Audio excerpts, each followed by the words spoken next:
Olá pessoal, boa noite a todos, espero que todos estejam bem, com bastante saúde, né? Tocando a vida com ou sem vacina, mas todo mundo se protegendo. Eu entrei de propósito 5 minutos atrasada, porque está acontecendo agora uma palestra da minha mestra, a outra mestra de Batalha do Dharma de Hosen Chique, na página da Sotoshu, da deixa eu tirar o som daqui.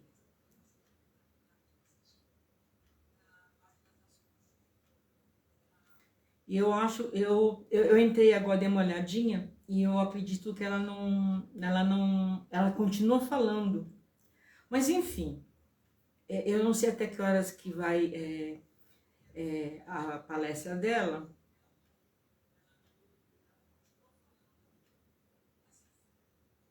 Deixa eu ver uma coisa aqui.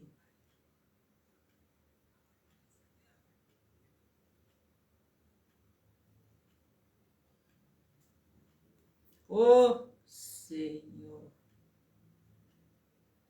Bem, boa noite, pessoal tá chegando. Vamos todos para o Dhammapada, que é a nossa palestra. Que Disho Sensei me desculpe, me perdoe, porque estava previsto para 19 horas. E normalmente essas palestras não duram mais do que 1 hora mesmo, então eu entrei 5 minutinhos atrasada, me perdoe, tá? Super prazer em estar vendo. Edson sempre é o primeiro a chegar, né, Edson? Obrigada, Edson. Judite, faz tempo que eu não te vejo. João, Holanda, que saudade, espero que esteja bem. Soninha, sou querida. Alexandre, Lígia, Juscelino, Lígia, Roseli. Nossa, que gente boa, que saudades que eu tava de vocês. Então, aproveitando que hoje é o último dia da semana, que a gente pode ficar assim linda, leve e solta, só de camisetinha, que amanhã vai entrar já um friozão.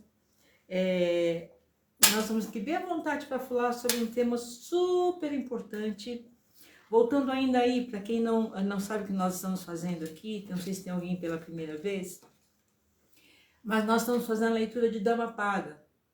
Dhammapada literalmente significa pegadas, pés do Dharma, né? E esse livro é super importante, é um livro assim de leitura constante de todo mundo, porque tudo que está escrito aqui foram ensinamentos que o próprio Buda deixou, são palavras que ele deixou para nós. Isso assim aconteceu logo, inclusive foi em seguida do Parinirvana de Buda. Ele, Ananda, que era o discípulo mais próximo, decorou tudo que ele aprendeu durante toda a vida junto a Buda e por memória ele foi ditando ele foi repetindo esses dizeres, as palavras de Buda. Então nós estamos aqui fazendo a leitura e os comentários a respeito do que o próprio Buda falou. Então imaginem a importância do Dhammapada para quem é budista, não importa a linhagem. E também para quem não for budista também, porque são verdades e as verdades não têm religião, né? Nós vamos fazer uma leitura que vocês vão ver que nós estamos assim, que Buda, há 2.600 anos atrás, já falava coisas que nós falamos até hoje, né? Então vamos lá. Vamos começar a leitura, sem mais delongas. Nós já estamos no capítulo 6 do Dhammapada. É um livro que vai ser relativamente fácil, fácil não, rápido, de leitura, não vai durar muito tempo, mas eu acho que todas as palavras e vírgulas aqui são super importantes para nós. É um livro que, o que nós temos hoje, ou mesmo que se tinha antes, sempre foram traduções de alguma linguagem, de algum país, de um dialeto de alguma região. Então, de qualquer maneira, a essência permaneceu, mas as palavras podem não ser as mesmas. Por isso, se vocês pegarem diferentes livros, vocês vão encontrar palavras diferentes e ditas de uma maneira diferente, porém a essência é a mesma. Ryugen San, por exemplo, que faz as quintas-feiras, o livro dele é diferente do meu, que é diferente de um outro terceiro livro que eu comprei, que é uma tradução do... É uma tradução de várias traduções para o português Brasil. E eu estou fazendo a leitura do Dhammapada, do inglês também para o português de Portugal, tá? Essa versão aqui, ó, se vocês podem ver. Comprei um outro português, mas ele tá muito fácil, sabe? Assim, ele não vai um pouquinho além, né, do que a gente poderia estar dizendo ou dissecando bem lá as palavras que Buda deixou. Então, sem mais delongas, vamos lá para a leitura de hoje. Capítulo 6, o sábio. Aliás, quinta-feira, o Ryōgen-san fez a leitura do outro capítulo, que foi o louco. Então, continuando a saga, hoje a leitura do sábio. E assim, o que ele disse semana passada a respeito das atitudes, né, palavras que nós devemos evitar. Inclusive, assim, em termos de um mestre para você seguir. Hoje nós vamos falar sobre o sábio, né, sobre as atitudes sábias. Eu já colei aqui, se vocês verem aí no alto, depois que entrou o Edson, embaixo tem, eu entrei como Suei Suilimori. Eu coloquei para vocês aí os obstáculos e depois os 7 fatores de iluminação, porque vai estar inserido aqui nesse contexto da história, nesse capítulo do sábio, tá? Então eu acho importante passar para vocês, antes que alguém me peça, né, Juscelino? Eu já coloquei para vocês aqui, não ter que copiar nem nada, até porque eu não gosto muito dessa coisa de você decorar 1, 2, 3, 4, 5, 6, 7, 8, 9, não gosto. Eu acho que o que é legal é a essência, por exemplo, os 3 venenos do budismo, né? Raiva, ganância e ignorância, são coisas assim, intuitivamente você já fala, porque você já sabe, você está acostumado. E essas subdivisões e divisões, nós não estamos muito acostumados. Isso até não creio que vocês encontrem em muitos livros, mas enfim, como ele está se referindo aqui, esse livro, aos 7 fatores de iluminação e fala em obstáculos, eu achei importante colocar esses obstáculos e as 7 maneiras da iluminação para vocês, tá? Então vamos seguindo. Vou ler o capítulo O Sábio. Se alguém encontrar um homem que aponte as falhas e que reprova, que pessoa tão sábia e sagaz seja seguida como um guia para o tesouro escondido. Cultivar tal associação é sempre melhor e nunca pior. Deixai-o alertar, instruir e proteger alguém do que é errado. Ele, na verdade, é querido para os bons e detestável para os maus. Bem assim, né? Quando você encontra alguém que reprova, professor, quer ver um exemplo típico? O professor bravo, né? A gente sempre tem essa lembrança. Esse professor que sempre está sempre reprovando as atitudes que não são convenientes, ou mesmo pais ou professores, não importa quem seja, ou amigos, a gente não tolera muito, a gente fica sempre com o pé atrás. Porém, Buda diz o quê? Veja, isso aqui são palavras de Buda, não sou eu que estou inventando, nenhum autor está inventando. O que eu disse para vocês, o que pode estar vindo é uma diferença de tradução, porém a essência é a mesma, tá? Então nós não podemos deixar de lado essa pessoa só porque nos repreende ou porque mostra o que está errado. Não é bem assim, né? A gente pode até não gostar, mas ele está correto. Então é como se tivesse emergido aí um grande tesouro na nossa vida. Beleza? Seguindo. Não te associes com más companhias. Não procures o que é vil. Associa-te com os bons amigos. Procura a companhia de homens nobres. Eu estava lendo isso aqui, eu estava pensando, né? Há 2.600 anos atrás, quando o Buda falou essas palavras, veja que é tão atual. Ele diz 2.600 anos atrás, mas até agora isso é válido. E vale isso por quê? Porque a verdade nunca deixou de existir naquela época, nem depois, nem agora, né? Até depois, eu estava lembrando, assim, de um ditado antiguinho que fala, como é? diz-me com quem andas, eu te direi quem és. Lembra disso? A pessoa mais velha lembra desse ditado.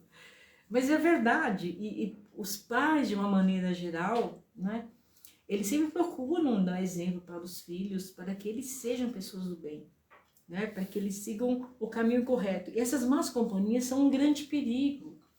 A internet é um grande perigo, desde que os pais não observem para esse detalhe, sabe? Pessoas também podem ser más companhias, então o diz-me com quem andas, eu te direi quem és, isso também é antigo. Acho que Jesus Cristo falou sobre isso. Continua atual, né? Continua atualíssimo. Assim, você realmente, quando você vê as companhias de uma pessoa, você deduz, erroneamente a gente deduz, né? Acaba deduzindo que aquela pessoa também é da mesma maneira, né? Não é bem assim, mas no final a gente tem essa tendência. Mas aqui Buda quis dizer o seguinte: vocês têm que se associar a pessoas de bom caráter, de boa conduta, tá? Evita as más companhias. Então, atualíssimo, tá? Nada de novo. Aquele que segue profundamente o Dharma vive feliz com uma mente tranquila. O homem sábio sempre se deleita no Dharma, dado a conhecer pelo nobre senhor o Buda. Olha, isso aqui é um assunto super importante. Quando a gente tem conhecimento do Dharma, assim como nós estamos fazendo aqui com essa troca, né? Vocês passam as suas experiências, a gente passa da gente, e vamos lá, live de zazen, live de leitura, palestra disso, palestra daquilo. As pessoas assistem, tá? Então não podem alegar desconhecimento. Eu acho que a responsabilidade aí triplica, quadriplica, multiplica. Por quê? Você já conhece um caminho, o caminho do Dharma. Quando você conhece, os perigos, na sabedoria os perigos são maiores. Porque você tem a obrigação moral de seguir o Dharma, por exemplo. Porque o Dharma é verdade, né? Nós estamos lendo aqui sobre o Dharma. E quando você tem conhecimento dele e não segue, a coisa piora, sabe? Eu acho que as pessoas de boa índole não conseguem dormir sossegadas se sabem que erraram, que foram contrários aos ensinamentos deixados por Buda, que são atualíssimos, que já falavam naquela época em más companhias. Então vejam, quando você sabe disso e você pratica isso, a coisa complica, né? Então, já que está todo mundo aqui, deixa eu ver quem ainda mais chegou. Bastante pessoas aqui. Judite, João Aluna, já falei. Alexandre, já falei. Sônia. Ivo. Roseli. Veja, a responsabilidade de cada um aumentou um pouco mais hoje. Está aumentando um pouco mais, porque nós estamos discutindo sobre o Dharma. Estamos conversando sobre o Dharma. Então, não adianta alegar desconhecimento. Beleza? Continuando. Os construtores de canais regulam os rios. Os arqueiros endireitam o eixo das flechas. Os carpinteiros dão forma à madeira e os sábios controlam-se a si próprios.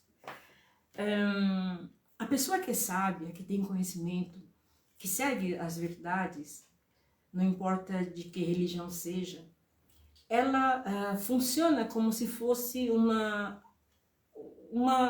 turbininha, né?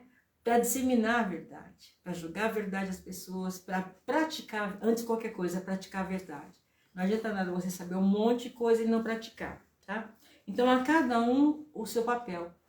Os construtores de canais regulam os rios, enfim, e assim por diante. Ele fala do arqueiro, os carpinteiros dão forma madeira e os sábios controlam-se a si mesmos. Então, esse controle é super importante a gente ter. Depois nós vamos ver nesses quadros que eu deixei para vocês aqui, nos comentários, nós vamos falar dos 7 fatores da eliminação. Um deles também fala sobre essa quietude, não é bem uma quietude silenciosa que esteja se coadunando, com uma situação que seja irreal, uma situação que não seja virtuosa. Não, ela está observando, tá? Mas os sábios têm que se controlar porque já sabem, por exemplo, o que nós já falamos de impermanência aqui, muitas vezes. Então, nós temos que controlar os nossos desejos, nós temos que controlar e entender e aceitar a impermanência. E nós temos dificuldade em aceitar, sabe? Hoje eu estou falando com vocês aqui, mas como é que vai ser amanhã? Não sei se eu vou estar aqui, se vocês vão estar aí. Percebe? A coisa é tudo assim muito fugaz. A impermanência muda a cada segundo. Então, isso é importante observar. E a tranquilidade que você mantém diante dessa impermanência, que também faz uma pessoa um sábio.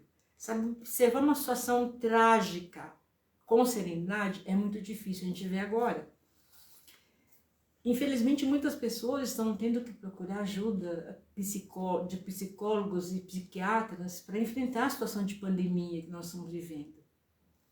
Eu não diria assim, todo mundo tem que estar olhando com tranquilidade, não sei quantas mil mortes por dia, não sei quantos mil mortos pelo mundo. Não é isso, não é ver com tranquilidade, é entender a situação. Aceitar é outra história. Você entender a situação, como está ocorrendo, como ocorre, não fazer com que aquilo não se repita, tá? Seguindo. Assim como uma rocha sólida não é abalada pela tempestade, da mesma forma o sábio não se deixa afetar por louvor ou culpa. Aqui é outra coisa que eu não suporto. Eu, pessoalmente, eu tenho uma relutância. Soberba, para mim, é a morte, sabe? Pessoas que querem aparecer de qualquer maneira, querem honrarias. Isso, para mim, é terrível. É melhor ficar na humildade os perigos são menores, pode ter certeza, sabe? Para mim é complicado aceitar isso, mas eu tenho que aceitar, porque são coisas que estão por aí, que eu vejo, que eu sofro, que estão acontecendo, né? Pessoas em qualquer categoria da vida da sociedade têm essas questões. Então, cabe a mim saber lidar com isso. Eu não gosto? Não gosto. Tenho dificuldade? Tenho. Reconheço? Reconheço. Porém, assim, tenho que aprender a conviver com isso. Difícil. Ao ouvir o ensinamento, os sábios tornam-se naturalmente purificados. Ao ouvir o ensinamento, os sábios tornam-se naturalmente purificados, tal como um lago profundo, claro e sereno. É isso, né, gente? Quando a gente percebe o Dharma, por exemplo, vou falar de budismo, né? Quando a gente conhece o Dharma, aquilo dá uma tranquilidade pra gente, não dá? Eu não sei pra vocês, pra mim dá. Se eu estiver num momento não muito propício, se eu ler alguma coisa do Dhammapada, se eu abrir aleatoriamente e ler alguma coisa, já me dá uma paz. Assim, eu estou amparada, sabe? Buda está ali, nesse livro, são palavras dele que estão colocadas para mim. Eu jamais, na melhor dos meus sonhos, poderia imaginar que um dia esse livro poderia cair na minha mão. Mas em nome disso tudo, eu tenho que agradecer e tenho que colocar meu coração de uma maneira mais tranquila de ver uma tragédia, por exemplo. Ninguém está livre de acontecer, de sofrer uma tragédia, de ser vítima, de sofrer um revés na vida. Mas olhar isso com tranquilidade, sabe? Eu estou com uma doença, por exemplo, né? Quantas vítimas aí, quantas famílias enlutadas em função dessa Covid? Como é que eu vou ver a situação? Eu tenho que passar tranquilidade para a pessoa. Gente, pensa bem. Sentimentos, raiva, qualquer coisa que venha do nosso interior, a gente transpira isso. A gente não tem como não transpirar. Sabe, qualquer coisa que você pense vai passar para aquela pessoa. Então, cabe a nós também, assim, olhar com muita atenção para a qualidade dos nossos pensamentos, tá? Isso eu acho muito importante em qualquer situação, e que o sábio também não está livre de viver. O sábio não vive assim num pedestal, com as pessoas todas reverenciando, muito pelo contrário, ele está passando pela vida, a vida também dele tem tropeços, né? acontecem coisas que não são agradáveis, e no entanto ele está ali para passar uma verdade, para indicar um caminho. Esse sábio, ele pode ser um grande bodhisattva, como pode ser um amigo mais sensato. Percebe que pode ser um mestre, o que é muito legal. Eu sempre digo para vocês, procure um mestre com quem se orientar, tá? Procure uma sanga com quem praticar, se vocês estiverem a fim de praticar o zazen, por exemplo. Quando você pratica o zazen, não necessariamente você é budista, sabe? Mas procura pessoas bem intencionadas para que todo esse caminho que está te conduzindo para uma verdade, para o Dharma, ela seja firme, como uma rocha. E o sábio está ali travestido de um amigo, de um parente, da mãe, do pai, do tio, do vizinho, né? Então, da esposa, do marido. Então, ele está transvestido. Então, a gente tem que reconhecer que essa pessoa tem alguma coisa a nos dar, a nos passar, ou a dividir, tá? Ou não, né? E dividir. Então, nós temos que levar essas pessoas mais a sério, sabe? Tomar emprestado deles ensinamentos que eles nos passam. Pega isso, passa para outras pessoas. Quando você recebe muito do universo, que vem através das pessoas, né? Ou de fatos da sua vida, é obrigação moral nossa transmitir isso da melhor maneira possível. Tem alguma coisa, você está feliz? Passa essa felicidade para alguém. Você está triste? Divide com alguém. Percebe? Tanto as coisas boas como as ruins. Vamos lá?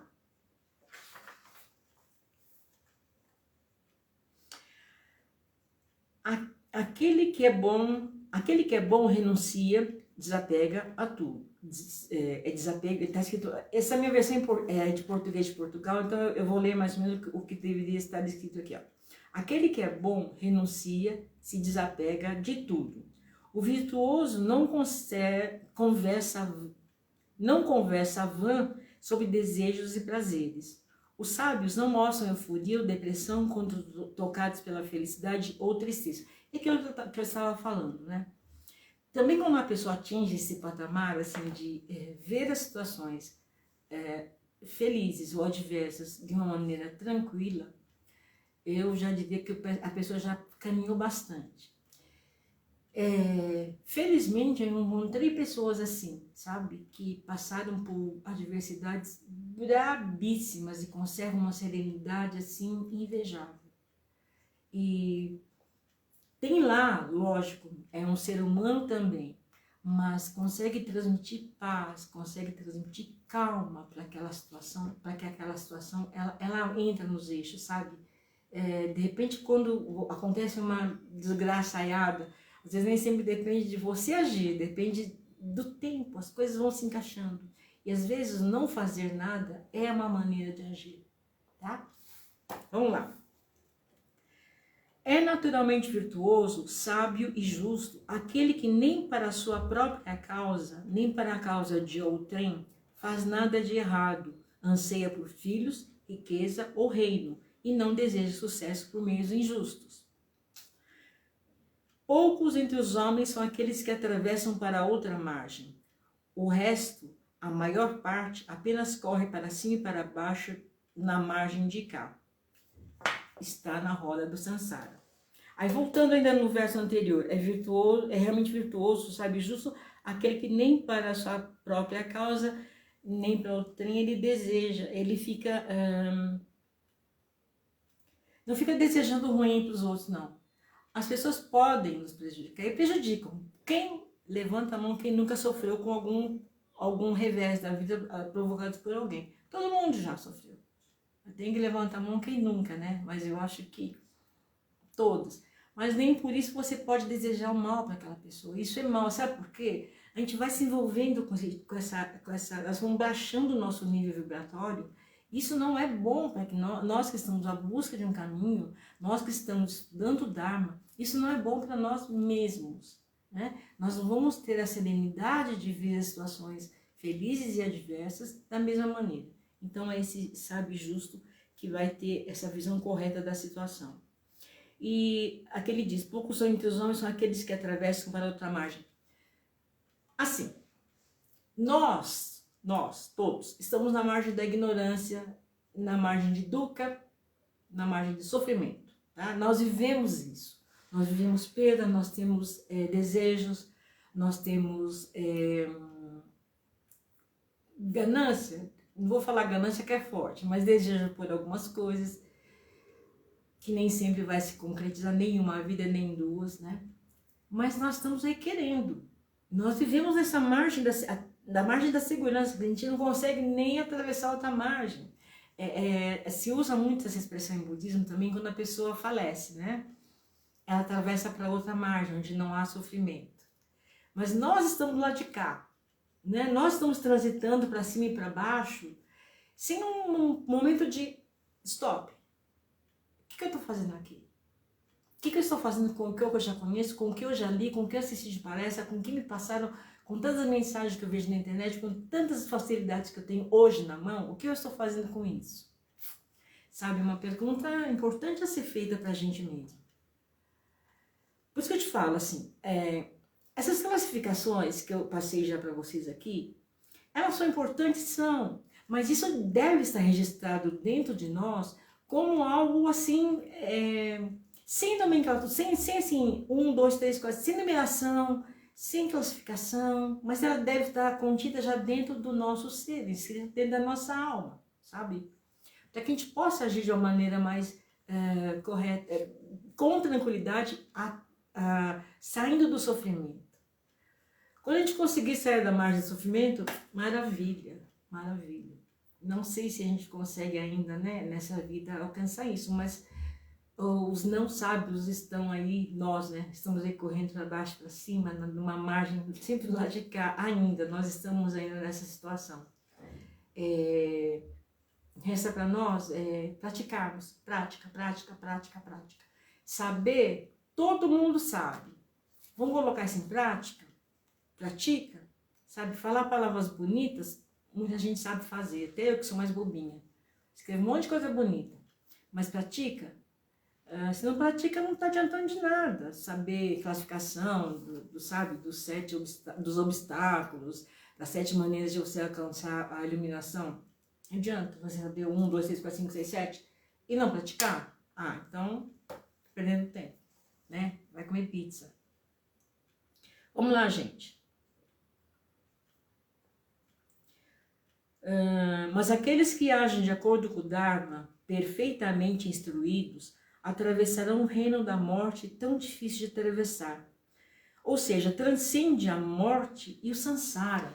Gente, nós estamos nesse vai e vem. Tem gente que assim, se vangloria, né, de falar assim, eu tenho um espírito muito antigo, meu espírito é velho. Devia ter vergonha de falar isso, porque, gente, entra no samsara, nessa roda de nascimento, velhice, doença, morte, renascimento, doença, velhice, morte. Entra nessa barafunda de samsara e não sai dela. Quer dizer, nós já somos, se são espíritos tão elevados e tão antigos, por que não saiu ainda dessa roda de samsara? Entendeu o que eu quis dizer? Então, isso para mim, ao meu ver, não quer dizer nada. Pode ser velho, velhíssimo, agonizante já, mas se nós estamos ainda na roda do samsara, que todos nós estamos, gente, vamos prestar atenção mais na vida. Há tempo para modificações, há tempo para melhores escolhas, há tempo para uma melhor condição interna nossa. Há tempo de colocar em prática tudo isso que nós estamos aprendendo, sabe? Nas sessões de zazen, nas lives, nas palestras, nos livros, na internet. Vamos lá? Aqui tem 2 versos juntos, 87 e 88. Ao abandonar o caminho escuro, que o homem sábio cultive o caminho brilhante. Tendo saído de casa para mendicidade, possa ansiar pelo deleite no desapego, tão difícil de apreciar, deixando os prazeres sensuais sem apego, que o homem sábio se limpe das impurezas da mente. Novamente Buda falando a respeito dos desejos sensuais. O que eu percebo assim, você veja, naquele tempo também já existiam as coisas que existem hoje, porém hoje as coisas estão mais facilitadas, né? Aí você vê criancinhas dançando, fazendo gestos sensuais, assim, que eu fico indignada. Como deixa como uma criança pode aprender isso? Ela repete aquilo que ela viu. Então, se ela repete aquilo que ela viu, quem está fazendo esse tipo de dancinha, sabe, que todo mundo acha bonitinho, que criança sensualizando, né, num canal, eu não acho nada engraçado, não, eu acho perigoso, porque já cria nessa criança, nesse espírito jovem, né, recém-entrada novamente numa época, num novo renascimento, dentro já de ondas assim, sensuais. Veja, se Buda falava isso naquele tempo, que não tinha internet, não tinha vídeo, não tinha essas coisas, imagina agora, piorou muito nesse aspecto, muito. Eu não vou dizer que está errado, que está certo, só que assim, não imputar às crianças essa questão de essa sensualidade que é positiva, as crianças nem sabem o que quer dizer alguns gestos, né? E elas estão repetindo coisas que viram, o que ouviram. E eu acho isso, quem ensinou essas crianças, eu acho que cria um karma tão grande. E se Buda falou isso há 2.600 anos atrás, já naquela época também havia isso. Percebe como a humanidade não caminhou quase nada nesse aspecto? Hoje, então, a proliferação é uma loucura. E isso que eu me pego às vezes pensando, poxa vida, Buda falou isso há tantos anos atrás, que as coisas permanecem válidas até para hoje. Até hoje em dia, assim, agora com mais veemência. O que nós, enquanto humanidade, enquanto seres, enquanto cidadãos, enquanto pessoas, enquanto essência, o que nós aprendemos? Né? Eu não diria que é nada, porque a cada renascimento, acho que a gente vem e busca lapidar várias coisas, mas eu fico me perguntando isso às vezes, sabe? Se naquele tempo já havia isso, agora está tão descarado. Eu acho que essa é a diferença, a única diferença é essa, talvez. Se vocês tiverem outra opinião, se fique à vontade aqui para comentar, sabe? Eu acho que hoje, assim, a visibilidade é maior, sabe? As ferramentas que nós temos são mais poderosas. Naquela época era assim, ensinamento do mestre para o discípulo, né? Que depois esses discípulos se tornavam mestre e iam passando para os seus discípulos. Mas, de qualquer maneira, havia alguma coisa de sensualidade no ar, porque é impossível.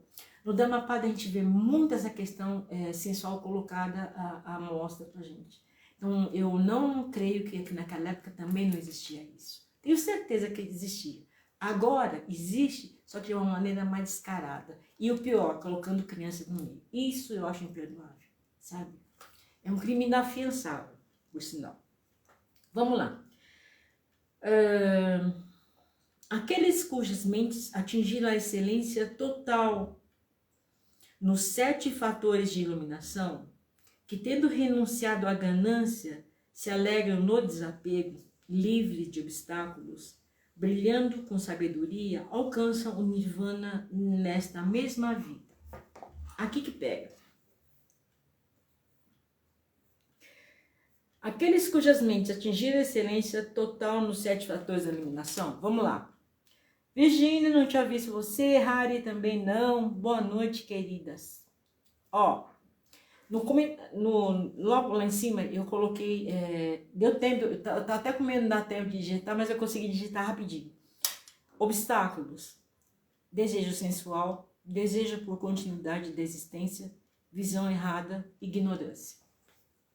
Vai além esses obstáculos no segundo budismo, por isso que eu optei por esse livro, porque esse livro aqui, Português de Portugal, ele me dá alguma coisa além da própria essência, né? Então ele me propicia conversar com vocês a respeito desses dos obstáculos dos sete fatores de iluminação. No português do Brasil, ele não me dá essa brecha, então eu teria que fazer um adendo, então não caberia direito, seria difícil de encaixar. Nesse livro aqui não, ele me propicia falar isso. Gente, isso não precisa saber decor, basta saber a essência. Veja, vamos lá. Livre de obstáculos. Tem até muitas sangas, né, recitam o Hanya Shingyo em português. Ele fala, acho que fala um trecho lá, livre de desejos, alguma coisa assim. Livre de obstáculos, sem obstáculos, alguma coisa assim. Desejo sensual, desejo por continuidade da existência, visão errada, ignorância. Alguma coisa que a gente já não saiba? Perguntou-lhes. Nós sabemos que desejo sensual, quando o desejo sensual, ele não está errado, já canso de repetir e vou repetir de novo. Não está errado. O que está errado é quando a gente se deixa dominar por esse desejo animal instintivo e faz dele a nossa grande coluna mestra da nossa vida. Ou você vai ganhar dinheiro às custas de você explorar essa essencialidade, né? Esse que é o grande perigo. Mas ele não está errado. Como? Desejo por continuidade da existência. Quer dizer, você não aceita a morte. Você não aceita essa roda, o samsara, não aceita esse nascer, renascer, esse morrer, morrer, renascer, velhice, morte, doença. Você não aceita isso. Você não aceita a morte de alguém próximo, querido seu. Você às vezes a gente acaba quando alguém próximo de nós, muito querido, morre. Mas existe um tempo em que você amadurece isso, você consegue encaixar os conhecimentos que você foi obtendo pela vida para que esse fato seja entendível e aceitável, tá? Então essa própria não querência da morte, claro, quem quer morrer? Eu, por enquanto, não quero não, tem muita coisa para ser feita ainda, mas se for atingido por um raio, ou se ele, sei lá, sofro de um surto e morro, eu quero mais conversar lá com Kanon, com Buda, trocar ideias, né? Porque não com todos os bodhisattvas que me seguram no Kanon, que não me aguenta mais, tanto que eu chamo por ela. Mas é assim, sabe? Aceitar isso como uma coisa natural. Ok, vocês vão dizer assim, mas se você perde seu pai, sua mãe, seu irmão, ou mulher, marido, você não vai falar com essa naturalidade. Pois é aí que mora a coisa, sabe? Aceitar isso de uma maneira assim, natural, como sendo o samsara agindo, sabe? O samsara agindo. E nós estamos dentro desse samsara ainda, nós estamos na margem de cá. Quando eu consegui enfrentar isso tudo, entender isso tudo com serenidade, eu vou atravessar outra margem com toda certeza, como nós vamos conseguir um dia, não sei em que vida, nós vamos conseguir atravessar a margem para a margem de onde não existe mais o sofrimento, né? Acabou essa roda de samsara, quem sabe, né? Então, falamos dos obstáculos. Agora vamos falar, aqueles cujas mentes atingiram a excelência total nos 7 fatores de iluminação. Falando neles, os 7 fatores de iluminação, ele não assim, começa 1, 2, 3, 4, 5, 6, 7. Ele não vem ele vem mais ou menos na sequência, eles meio que se interligam. E ele acontece assim, um acontece, que puxa o 2, que puxa o 3, que puxa o 4, entendeu? E vai assim por diante. Ele não acontece de uma maneira isolada, é uma coisa que puxa a outra. Vamos lá, quer ver? Atenção plena. Clara compreensão, plena consciência. Qualquer pensamento ou decisão são aceitos como são, sem lutas. Zazen. Todos aqui já ouviram falar e fazem e praticam o Zazen. Quando a gente aceita que a nossa cabeça é uma turbulência, né? Que as coisas, os pensamentos nossos têm boas qualidades ou não têm, só tem defeito. Quando a gente aceita isso, as coisas são como são. Eu tô fazendo Zazen, começa um barulho com uma chuva, não vou falar nem alguém fazendo barulho, mas uma baita chuva, faz um barulhão, e eu tô lá sentado, tentando não me apegar a pensamento nenhum, tentando, procurando a minha iluminação sentado em Zazen, praticando, eu vendo passar essas qualidades todas, essas qualidades ou não qualidades, ou acontecimentos ruins ou acontecimentos bons, e aquilo vai passando, vai passando. Então, há que se manter a atenção plena para tudo, para todas as atividades. O Zazen só no zazen não acontece só, a atenção plena, quer dizer, não acontece só no zazen. Ela tem que acontecer na nossa vida diária, rotineiramente manter essa atenção. E eu fico muito feliz porque muitas pessoas aqui me falam como estão conseguindo fazer isso na sua vida, na fila do supermercado, como eu sempre digo, sabe? Como estão conseguindo essa atenção plena dentro dessa correria louca que nós vivemos, dentro dessa parafernália de coisas acontecendo, sabe? Milhões de coisas acontecendo. Então, eu fico super feliz que muitas pessoas estão atentas a isso, estão colocando isso em prática, praticando aquilo que aprendendo. Então não está assim, na margem lá de cá que nós estamos, na margem do sofrimento, andando à toa, que nem um louco. Não, as pessoas estão se conscientizando, colocando isso em prática, sabe? Não é o vazio, procurar o vazio da mente, estar no aqui e agora. Está aqui agora, porém assim, observando, só observando que as coisas passam, as coisas vão, deixa que a coisa passa, né? É isso. Vamos lá no segundo, investigação dos fenômenos do Dharma. Legal isso aqui, sabe por quê? Assim, ó, você pega o Dharma, você tá lá, pratica atenção plena, e você vai começar a saber de alguma coisa do Dharma, ou não precisa ser exatamente do Dharma, que diz respeito ao budismo direto, mas você vai entendendo algumas coisas dentro do seu conteúdo, do conteúdo da vivência com as outras pessoas. É como, eu estava lendo, né, outro dia, é como se você pegasse um ourives, pegasse uma pedra bruta e ficasse observando, né? Ele não olha assim uma pedra bruta e fica só olhando. Ele vira, bota aquele negocinho lá no olho, sabe aquele lente de aumento? Lupa de olho, sei lá como é que chama aquilo, e coloca lá e eu vou observar, tem um pontinho de areia aqui, tem um rachadinho aqui, ele vai observando, assim como a gente também faz nessa investigação dos fenômenos do Dharma, o que cada coisa representa, como ela está sendo, como ela está na minha vida, que importância eu estou dando a isso, eu estou colocando isso de uma maneira correta, entendeu? A investigação é mais ou menos por aí, porque Buda disse, Buda falou, não aceitem tudo como sendo a própria verdade. Não. Investigue primeiro, experimenta primeiro. O próprio Buda disse isso. Não aceite tudo como uma grande verdade.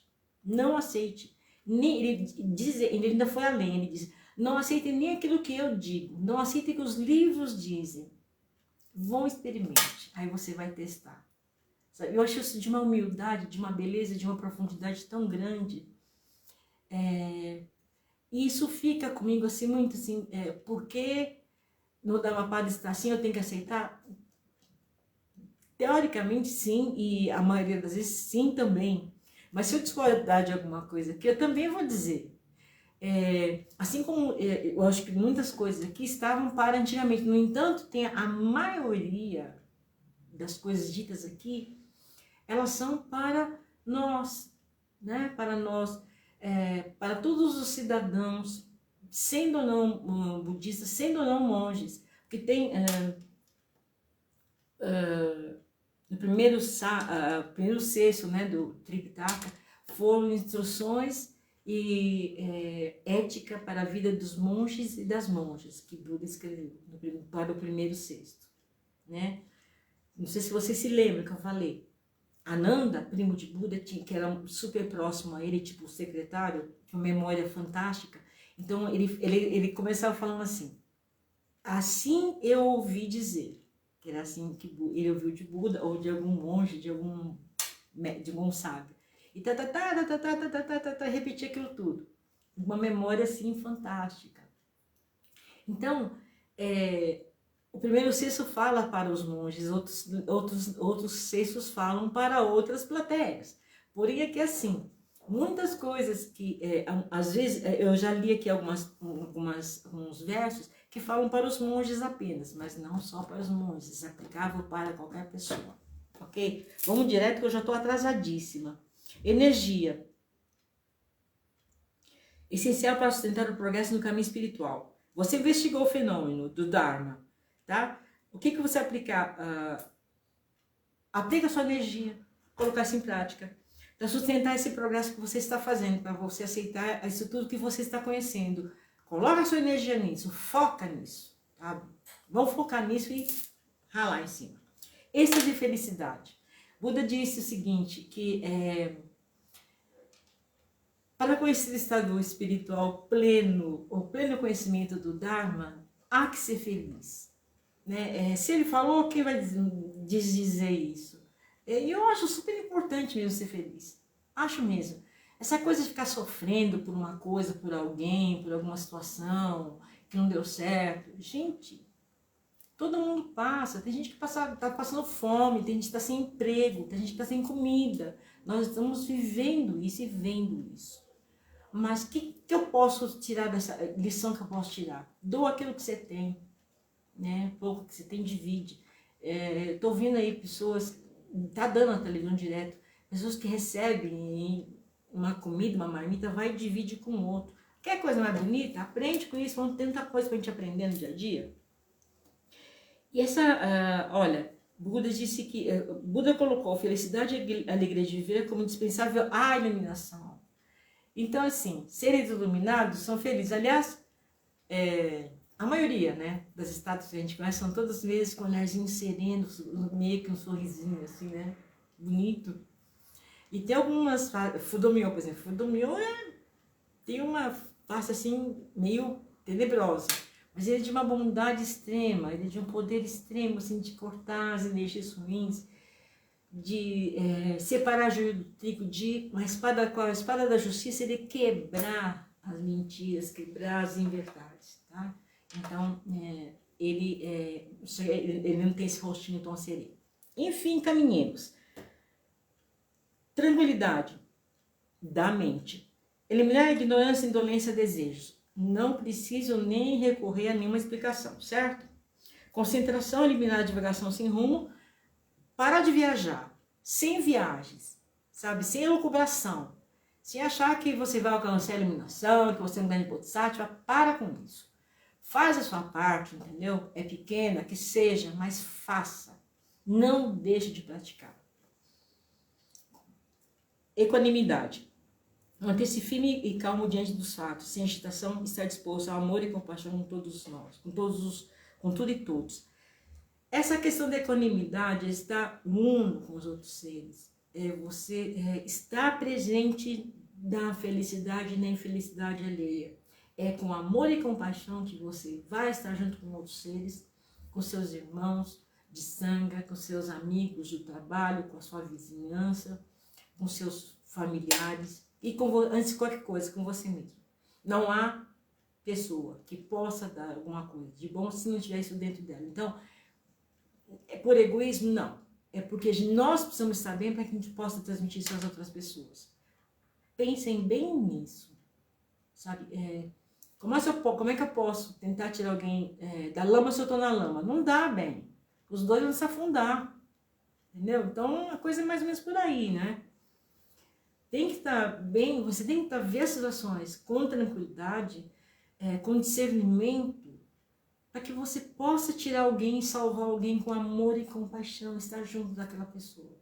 Mas se você também está lá lameado, filho, não vai conseguir nada, esquece. Bem, gente, passei pra caramba do nosso tempo, não cheguei a minha hora. Se bem que eu cheguei 5 minutos atrasada, né? Mas é isso, gente, vai colocando suas dúvidas, colocações, questionamentos. Olha, ninguém fala nada, vocês me frustram. Vocês me frustram.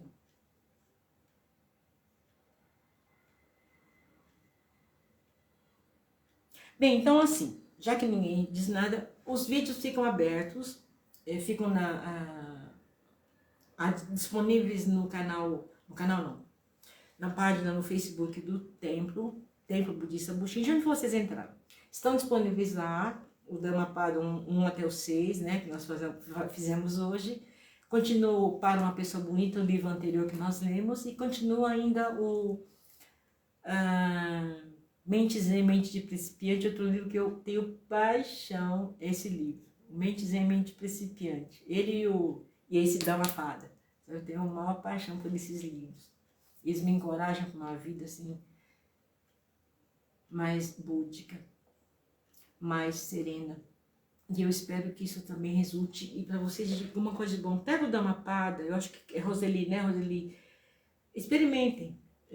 Tem o Dhammapada como PDF ou como um livro mesmo. Abra uma página aleatoriamente e lê. Tá? Eu li uma coisa agora que é importante. Felicidade. A importância da felicidade. Aqui estava escrito. Quando eu abri para dizer para vocês abrirem aleatoriamente o livro. Então, essa importância dessa felicidade, ela primeiro nasce aqui, primeiro depois passa para cá, tá? Tudo nasce na nossa mentezinha pequena. Vamos ver como uma mente grande, as situações e as pessoas. Pessoal, então é isso o recado que eu queria dar para vocês hoje. Super obrigado por estarem aqui. Adorei estar com vocês de novo. Prepare-se que amanhã vai ter frio, né? Lembre-se das pessoas que estão passando frio. Tire as coisinhas que vocês não usam, pode ser nada, um pedacinho de lã, um pedacinho de pano. Passe adiante. Tem muitas pessoas que eu pessoalmente conheço que fazem desse retalho de meadinhas de lã, fazem enxovais para crianças, fazem cobertores, assim, sabe, remendando um pedaço de lã tricotado, ou sei lá, crochetado, com um pedaço de pano, e vai fazendo cobertas para todas as pessoas. Então, abram suas gavetas e seus corações, tá? Bem, quem estiver com a mão livre, por gentileza, junte as mãos em gachô. Nós vamos fazer a oferta dos méritos. Negawakuwa konokudoku motte manikui saini oyoboshi Waderato shujoto minato moni butsudo chosen koto